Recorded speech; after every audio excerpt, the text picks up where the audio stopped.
What started as a quiet audit spiraled into a royal scandal of epic proportions. Prince William, heir to the throne, has broken ranks with his father, unleashing a storm that threatens the monarchy's very foundation. Where did the money go? Who's hiding what? And why is the future king willing to risk everything to bring it all to light? Before we go deeper into what this really means for the royal family, make sure to subscribe so you don't miss a single update.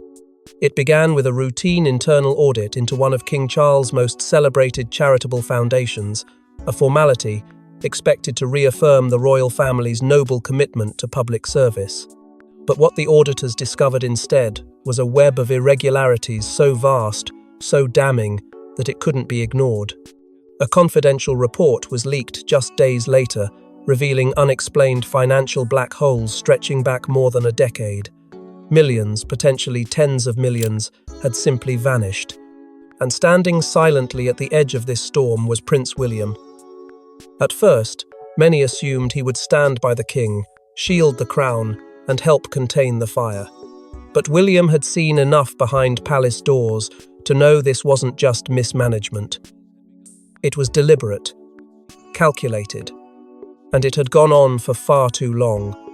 Acting under the radar, William commissioned an independent legal review. His team, operating in secrecy, pored over layers of financial statements, emails, and archived grants. That's when they discovered what would become the most damning clue of all, a ledger. Quietly labelled Ledger 5, it contained transactions that didn't align with any approved foundation expenses. Dates didn't match. Signatures were inconsistent. Some entries referenced donors that no longer existed. Others hinted at overseas accounts with no clear paper trail. But just as quickly as it was found, it vanished. The physical copy, held in a locked drawer within the palace's internal audit office, was gone the following morning. The backup? Corrupted. And the palace's CCTV? Conveniently unavailable for that particular time frame. The disappearance was no accident. William knew it. And when he confronted his father in private, the conversation exploded into a clash unlike any the royal household had seen in decades. The future king accusing the current monarch of negligence, if not complicity. Voices were raised, lines were drawn. And when William left that room, the chasm between them was no longer just personal. It was political. Hours later, Buckingham Palace released a cold, calculated statement. No comment at this time. A single line meant to silence inquiry, but it only amplified the storm. Speculation erupted across the country. Was this a cover-up? Had the king knowingly buried damaging financial records? Or worse, had others within the palace orchestrated the vanishing of crucial evidence? Within aristocratic circles, whispers began to take root. Protect the crown at all costs, they said, echoes of a centuries-old survival instinct embedded deep within the monarchy. But this time, it wasn't a scandal the palace could outlast with silence and ceremony. Because this time, it was their own blood, their future king, who had declared war from within. But William wasn't done. What he uncovered next would not only implicate palace insiders, but expose a betrayal closer than he ever imagined. Imagine discovering a document that proves millions have disappeared, only for it to vanish from the royal archives the next day. Ledger 5 was never meant to be seen. But its brief appearance triggered a war within the Windsor walls that no amount of royal protocol could silence. It was a single file, unassuming at first glance, just one among thousands buried within the charity's financial archives. But its contents shattered any illusions of harmless mismanagement. 32 pounds, million, gone. Not misfiled, not reallocated, gone. The entries told a story of slow siphoning, masked as consultancy fees, overseas projects, and anonymous grants. But when cross-checked, those projects didn't exist. The consultants weren't real, and the donations were never received by their alleged recipients.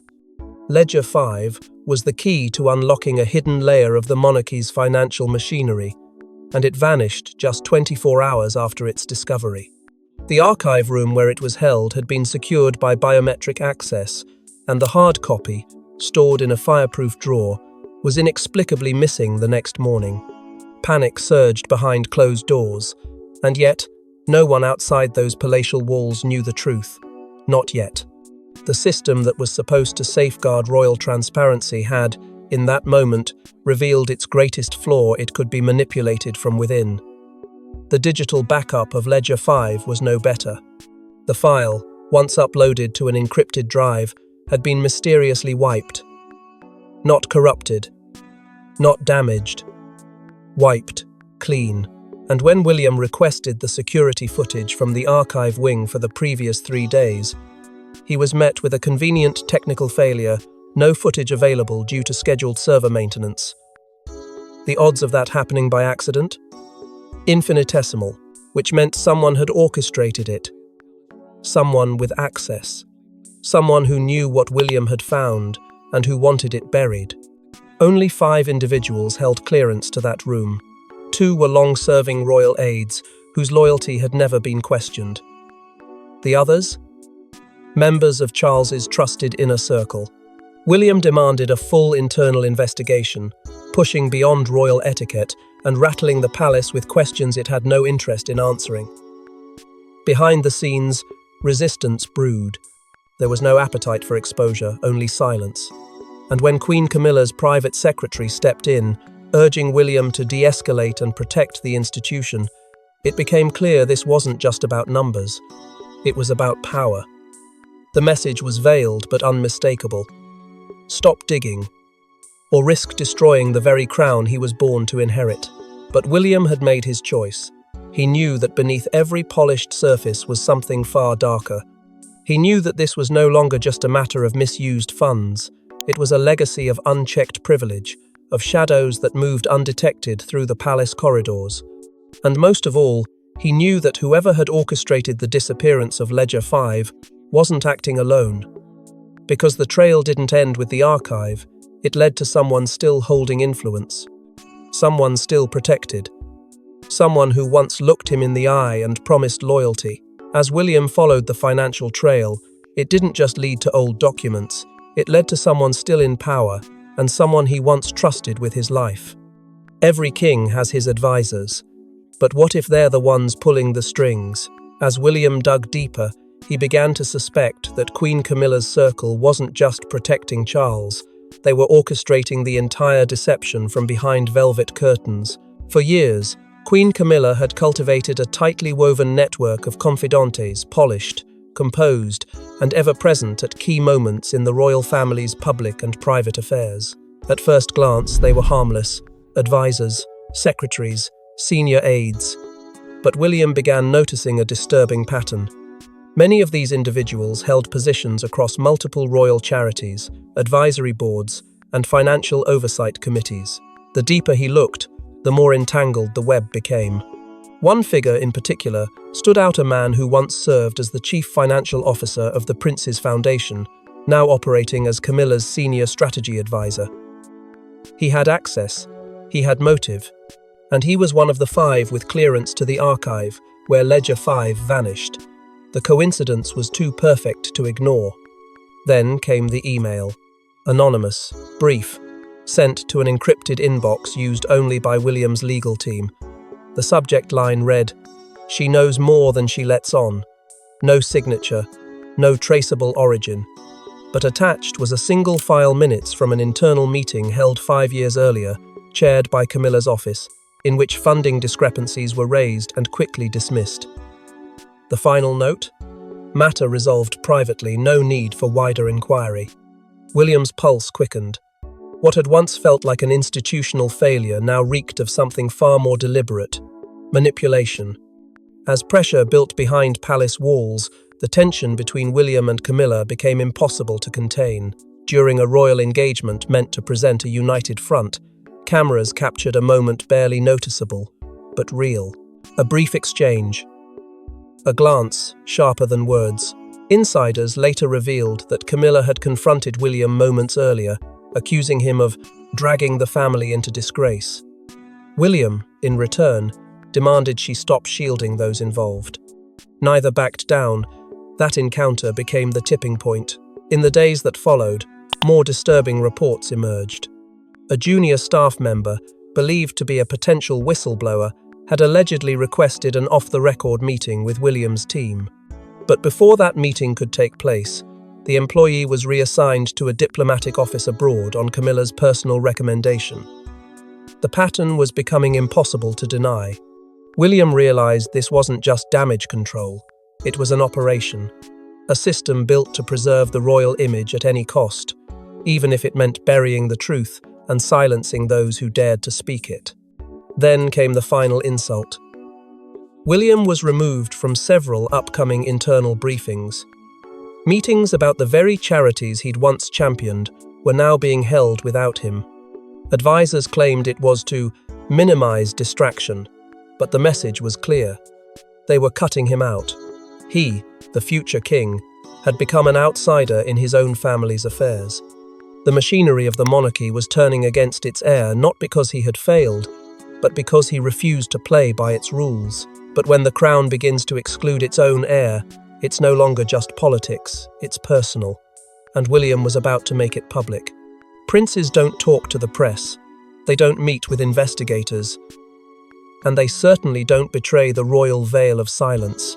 But Prince William did all three because sometimes upholding the monarchy means breaking it first. With his calls ignored, his access restricted, and the truth slipping further into darkness, William realized there was no longer a path forward within palace walls. So, he stepped outside them quietly, strategically, and without a single whisper to the royal press office. Operating through a trusted intermediary, he reached out to a private investigative firm renowned for unraveling corporate corruption. It was a dangerous move. The firm had taken down international billionaires, political giants, and even a few global monarchies. Now, they were being invited to examine the finances of Britain's own royal house. William understood the risk, but the stakes had never been higher. If the system wouldn't investigate itself, then he would bring in those who would. To avoid detection, William adopted a level of secrecy the palace hadn't seen since wartime. He travelled under an alias, arrived at meetings dressed unrecognizably, and used burner devices that were destroyed after each use. When he finally sat with the firm's top investigators, what he laid before them was not speculation, it was evidence. Internal emails spanning years, memos flagging inconsistencies that were conveniently buried, expense records with redacted entries and vague annotations. But it was the signatures that drew their attention most. Grants approved under the King's Name funds sent abroad with no audit trail, yet the signature styles didn't match. Some had subtle irregularities. Others looked outright forged. If proven true, it meant someone had been authorizing multi-million-pound payouts using the sovereign's name without his consent. William didn't stop there.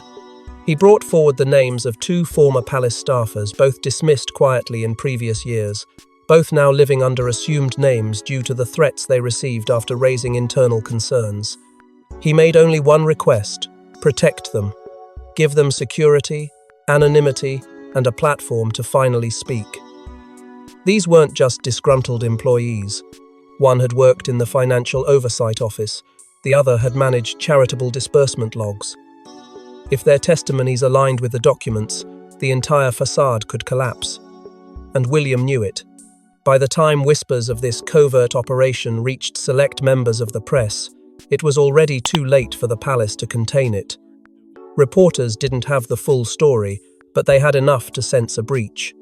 Suddenly, anonymous sources were confirming that a senior royal had taken independent legal action. Headlines didn't name him, but behind the scenes, the pressure was mounting. Royal aides scrambled to plug leaks, even as publicists downplayed the story as baseless rumor. Yet the very denial confirmed the palace had something to fear, because this wasn't just scandal anymore, this was rebellion from within. What made it more dangerous than anything before was its subtlety. William hadn't stood before cameras. He hadn't called a press conference. He had simply moved silently, calculatedly, with the precision of a man who had nothing left to lose except his conscience. And the moment he chose to step outside royal protocol, the rules changed for everyone. For Charles, for Camilla, for the institution itself. And then, Just as the walls seemed to be closing in on Charles's inner circle, a new player emerged, one whose involvement changed everything. He was the exiled prince, the black sheep, the rebel across the ocean. But now, Harry returns not with memoirs or media deals, but with files, shocking files. The question is he here to help William, or to finally burn the House of Windsor to the ground? When the message came through William's encrypted channel, it was the last name he expected to see: H. Windsor. The two brothers hadn't spoken directly in months, not since a frosty exchange at a family memorial. But now Harry, detached from the daily grind of royal obligations, was offering something that could tip the entire investigation. The timing was suspect, the trust between them fragile at best. But the contents? Impossible to ignore. According to the message, Harry had stumbled upon a cache of internal documents, charity records, travel memos, private donor correspondences through a former Sussex staffer who had been involved in several joint Royal Foundation projects before Megxit. This wasn't nostalgia, this was leverage, and Harry knew exactly what it was worth. They met in secrecy, arranged by mutual contacts, with no palace aides and no cameras. For two men raised in the same institution, their silence said more than words. The air between them was thick, not with warmth, but with unspoken history. Press whispers would later describe the encounter as cold, tense, but necessary, because beneath the layers of resentment, there remained a shared understanding. When the monarchy falters, it's the sons who feel the quake. Harry arrived with a laptop and a warning. The documents, he explained, were not just copies, they were backups he had quietly kept upon leaving. Insurance, he admitted, just in case we ever needed the truth. William was stunned. He hadn't expected this level of detail records dating back to when they both worked under the same charitable umbrella, documents that pointed to early financial redirections, cloaked under vague philanthropic language. One spreadsheet tracked a six-figure donation that was rerouted days before it was meant to fund mental health programs. Instead, it was listed under strategic reinvestment, with no further breakdown. It was the first breadcrumb in a trail neither of them had seen before, buried under years of press appearances and royal red tape. But even as they scanned through the files, unease simmered. Meghan, sources say, was strongly opposed to Harry's involvement. She feared a trap, believed this wasn't about justice but bait to drag them back into the storm they'd worked so hard to escape. And she wasn't entirely wrong. Every step deeper meant more risk, more exposure, more retaliation. For William, it raised a bitter question. Could he trust the brother who once walked away, now walking back with weapons he'd chosen to keep hidden? And for Harry, it was a reckoning too. Was this redemption or revenge? Despite their differences, a line had been crossed. Whatever separated them in the past was no longer greater than what stood before them now, because these files didn't just hint at misconduct, they exposed a timeline, a pattern, a subtle system of financial manipulation that predated Charles's coronation. And that's when it struck them both. Yet the deeper they dig together, the more they realize the corruption may not have started with Charles at all. The missing millions weren't an isolated mistake. Hidden beneath years of ceremonial smiles lies a trail of ghost accounts, offshore holdings, dissolved foundations, and donations that never reached their destination. The royal rot goes deeper than anyone imagined. With Harry's documents in hand and the private investigators now fully engaged, the operation to trace the funds kicked into overdrive. What they found was more than just creative accounting. It was a labyrinth of deception built over decades. 6 separate charity accounts, each once associated with different branches of the Royal Philanthropic Network, had quietly been shut down in the past 10 years. No final reports, no public announcements, no paper trail explaining why they ceased to exist. The funds? Gone. The recipients? Untraceable. The foundations that had received donations were little more than legal husks, registered, dissolved, forgotten. But not by William. Not anymore. The deeper they dug, the more twisted the web became. A pattern emerged. Donations made to these foundations would be redirected through shell companies that appeared legitimate on the surface but collapsed under scrutiny. Some were headquartered in tax havens, others had no staff, no office, no existence beyond a P.O. box. The sums weren't minor. Some transfers exceeded £2 million at a time. One particular transfer led to a financial trust linked to a former associate of Prince Philip, a man once seen as a quiet servant of the crown, now revealed to be a node in something far more sinister.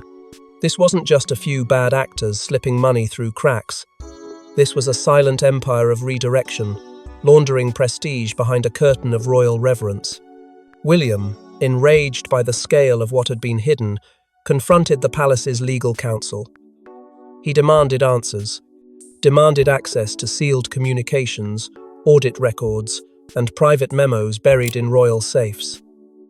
What he got instead was a warning, thinly veiled but loud in its implications.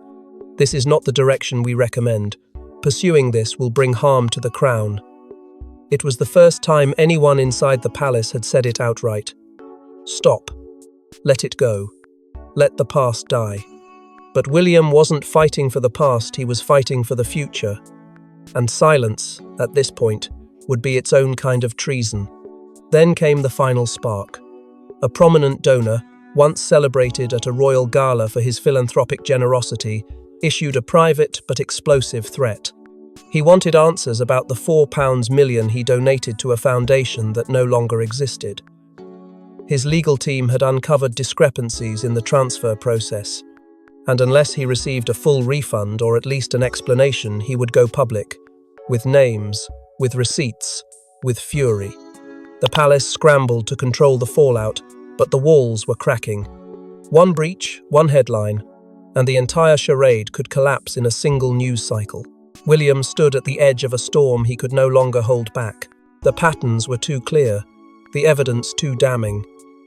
And yet, even as he prepared to unleash the truth in full, something arrived that froze him in place. And just as William prepared to take the next explosive step, a letter arrived unsigned, untraceable, and deeply personal.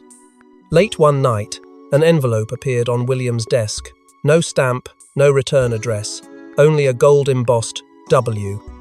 What it contained wasn't evidence.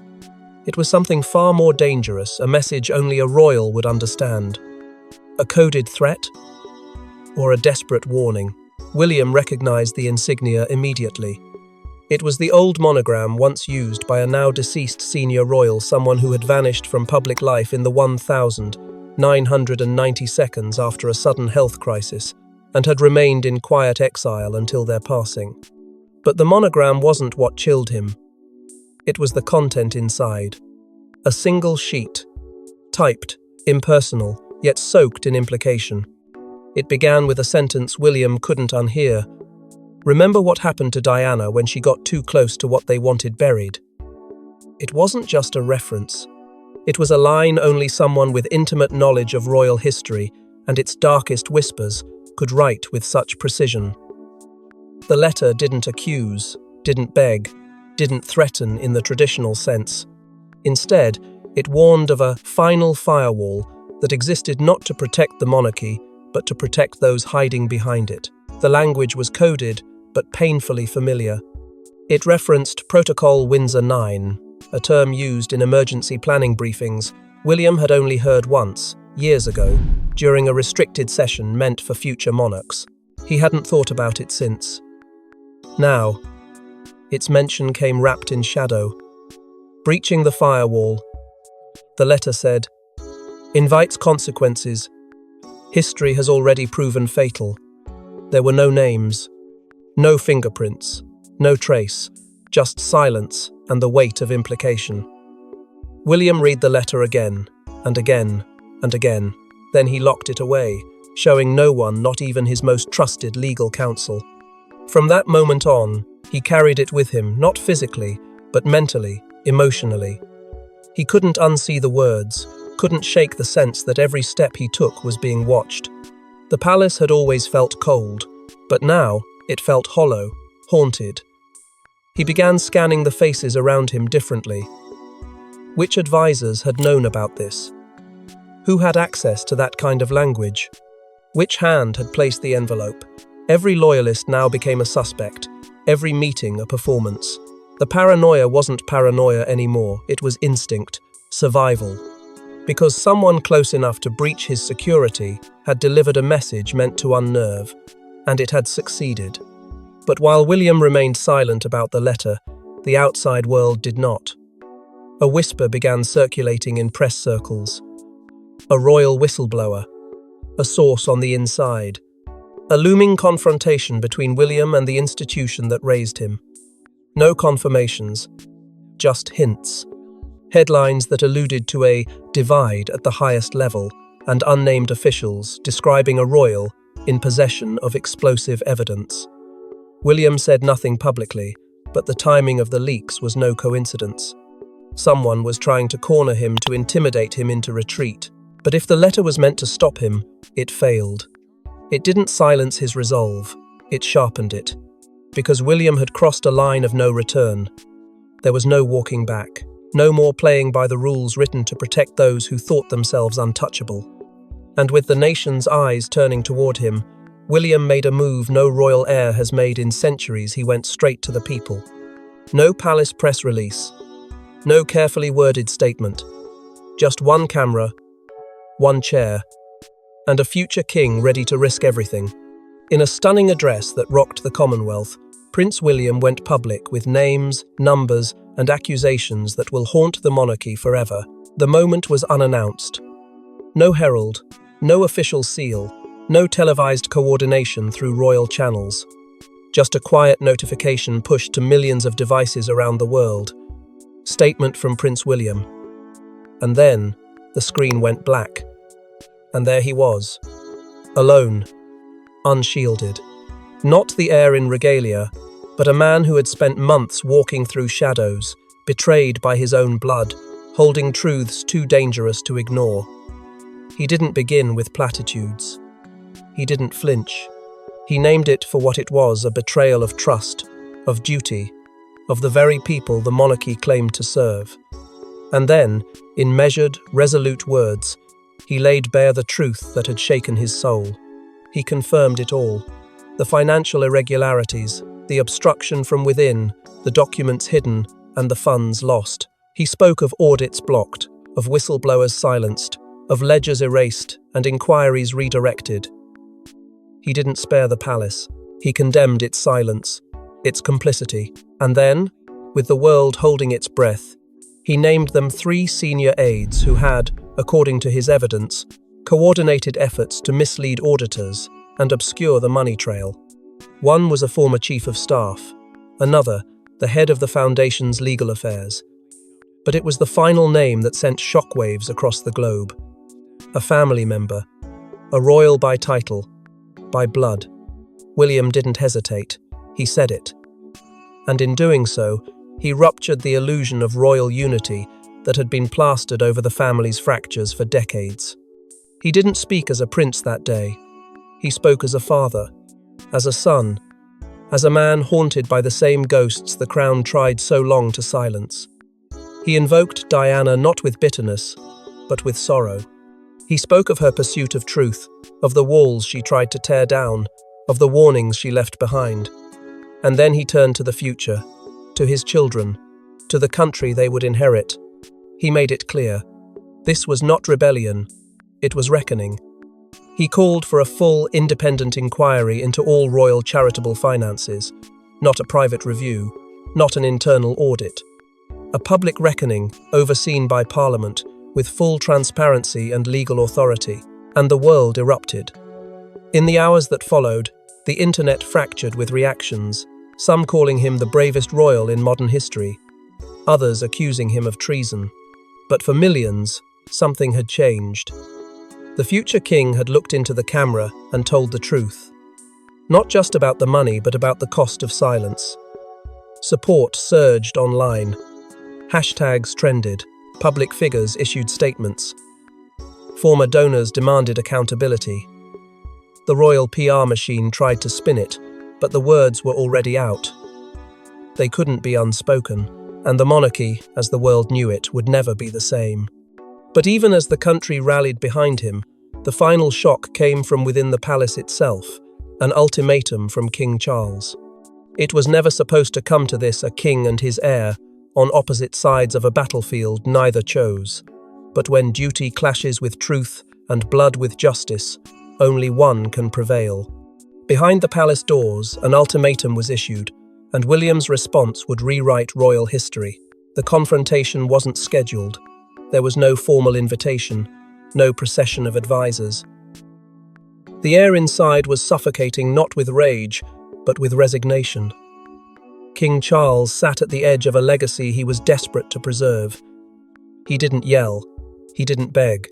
He simply made an offer. Make this go away. Step back. Issue a carefully crafted statement recontextualizing the investigation as a misunderstanding. The monarchy would protect him, he said, if he would protect it in return. It was not a demand, it was a plea. A father asking his son to preserve a crumbling inheritance by staying silent. But William didn't flinch. His voice was steady, his resolve unshakable. If the monarchy refuses to evolve, it will collapse. I won't be the heir to a lie. What followed was the kind of silence that feels louder than any scream. Camilla, according to palace insiders, was livid. She urged Charles to act decisively, to strip William of public duties, to issue a formal distancing statement, to salvage what little remained of royal authority. The idea was not without support. In the days following William's televised address, the palace had split into two camps, those who saw his act as treason, and those who quietly believed he had done what they themselves had never dared to. Old guard versus reformers, legacy versus transparency. And at the center of it all, a father forced to choose between protecting his title or standing beside his son. William left that meeting without shaking hands.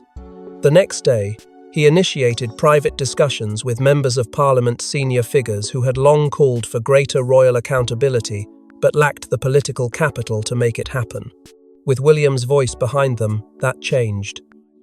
Talks began about constitutional reforms, stripping certain royal privileges, introducing oversight into royal charitable finances, codifying accountability.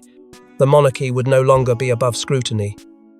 It would serve, or it would fall. And then, without ceremony, without pageantry, William walked out of Buckingham Palace. Alone. No escort. No carriage. No farewell from the gates.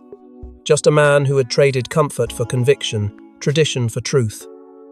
Crowds gathered outside. Some wept. Some cheered. But all watched. Because for the first time in generations, the heir to the throne wasn't defined by the crown on his head, but by the weight of the truth he carried on his shoulders. The crown is no longer inherited, it's earned. And for the first time in centuries, the British monarchy faces a future rewritten not by tradition, but by truth. Thanks for watching.